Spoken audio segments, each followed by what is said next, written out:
Wow, that's an incredibly intense and emotionally layered story. You're telling a generational saga of betrayal, survival, identity, and ultimately quiet resilience. It's raw, real, and powerful. Before continuing or helping you rewrite, I want to clarify your goals. Are you looking to turn this into a story or script? E.g. Reddit post, short film, memoir chapter? Should I help polish it for clarity, pacing, and emotional punch? Would you like it trimmed or shortened or keep the long-form cathartic feel? Do you want the tone to stay informal, conversational, and reflective like this? Or more polished, literary? The inheritance, the scam, and the fallout. In March, my dad collapsed at work. A flurry of tests later. Stage 4 pancreatic cancer. If you know anything about that, you know it's essentially a death sentence. The doctors gave him 6 months. He made it 4. But during those final months, something changed. The walls came down. He started talking, really talking, about everything. The divorce. Why he let Mom keep me. His regrets. Turns out, he had wanted to fight for custody, but his lawyer told him the courts almost always sided with mothers back then. Plus, Mom had threatened to expose that Sarah wasn't his biological daughter. That could have ruined his business reputation at the time. The hardest part? He apologized. Said he was sorry for not being stronger, for not protecting me from becoming Mom's emotional crutch. I tried to tell him it wasn't his fault, but he just kept repeating, I should have found a way. 2 months before he passed, he asked me to come over for a business meeting. That's when he laid it all out. He was leaving everything to me, his house, investments, $350,000 in various accounts, and his share of the real estate company. Janet, his widow, had her own money and fully supported his decision. He made me promise 2 things. Use some of the money for me. Not Mom, not Sarah. Don't tell them about the inheritance until after he was gone. Then came the knockout punch. You're my only child, Tommy. The only one I know is mine. The only one I failed. He died watching the Texans game with me in his hospital room. Just me and him. His last words? You're a better man than I ever was, kid. At the funeral, Mom showed up uninvited with Sarah, putting on a show as the grieving first wife, until Janet shut that down fast. I didn't tell them about the inheritance then. I waited. I thought maybe they'd show some genuine grief. Nope. 3 months after the funeral, Mom calls me sobbing. Sarah, she says, has been diagnosed with some rare spinal condition. Needs emergency surgery. Insurance won't cover it. They need $45,000. Now. Look, I'm not heartless. Sarah's still technically my sister. But something felt off. Years of Mom's manipulation and Dad's warning kicked in. So I said, sure, but I need to see the medical documentation first. Red flag number 1. She says the doctor's too busy to send paperwork. Red flag number 2. She asks for a partial payment to hold the surgery spot.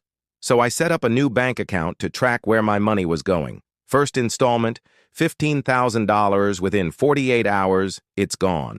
Not to a hospital. To Dream Day Events, AAI high-end wedding planner. 2 weeks later, another 10K request. This time, a boutique and a catering company. I didn't confront them yet. I wanted to see how deep the rabbit hole went. Then Lisa, the wife of my coworker Mike, who works at a luxury hotel downtown, calls me, Hey, didn't know Sarah was getting married? She just booked the grand ballroom. That's when it all clicked. I wasn't funding a life-saving procedure. I was paying for a wedding. Sarah had been dating this guy, Travis, trust fund kid, Houston royalty. She told him she grew up fatherless, strong, self-made. She told his family my dad was her dad, who tragically died when she was young. All lies. Janet told me she'd even heard Sarah introduce herself as James Wilson's daughter at a charity event. I found the wedding website, 200 guests, 5-course dinner, designer dress, live band, All in, 80-90K. And guess who wasn't on the guest list? Me. I started collecting evidence. Texts, voicemails, screenshots, bank transfers, vendor contracts. Texas is a one-party consent state, so I recorded phone calls too. Then came the final straw. Travis's mom calls my wife, inviting us to a brunch. Apparently, Sarah had shown off pictures of my kids, calling them her beloved niece and nephew. Rachel, my wife, pretended not to know anything and got all the details. Then she called me. "Go nuclear," I said. I froze the account, contacted every vendor, explained everything, how I was misled, how the funds were obtained under false pretenses. Most were understanding, some even thanked me. 2 days later, the phone explodes. Mom, screaming about canceled bookings, guilt trips. "How could you do this to your sister?" I asked one question. "How's Sarah's spine doing?" Dead silence. Then the waterworks. She just wanted one perfect day. Travis's family would never accept her now. I played a recording of her admitting it was all fake. Reminded her fraud is a crime. She hung up. Sarah left a tearful voicemail.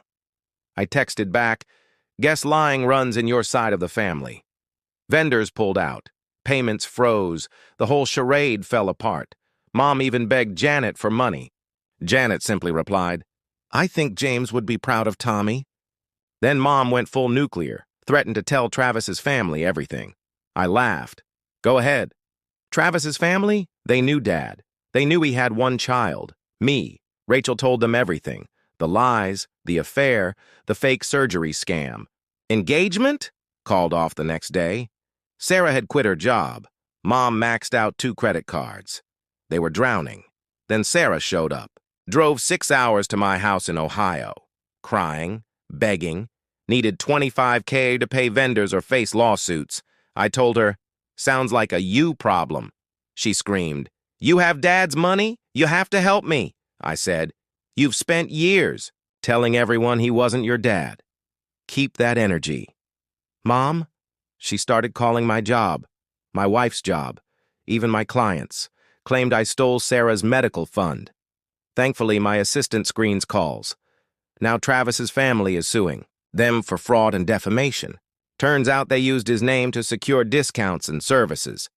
Mom tried to remortgage her house, but surprise, she already had 3 equity loans. Nothing left to squeeze. She texted me saying I owed the family, that if they lost the house, it'd be my fault. I sent one message. "Sounds like karma to me," then blocked her. Sarah's trying to save face with a sob story on Facebook about how money changes people. Flying monkeys in the comments praising her strength. I've got the receipts, literal ones, ready to drop if needed, so here we are. Mom and Sarah finally facing the consequences. I'm done being their emergency fund. Dad spent his last months trying to protect me. Now I'm protecting myself and my family. Dad wanted me to use that money for me, for my family. And that's exactly what I'm doing.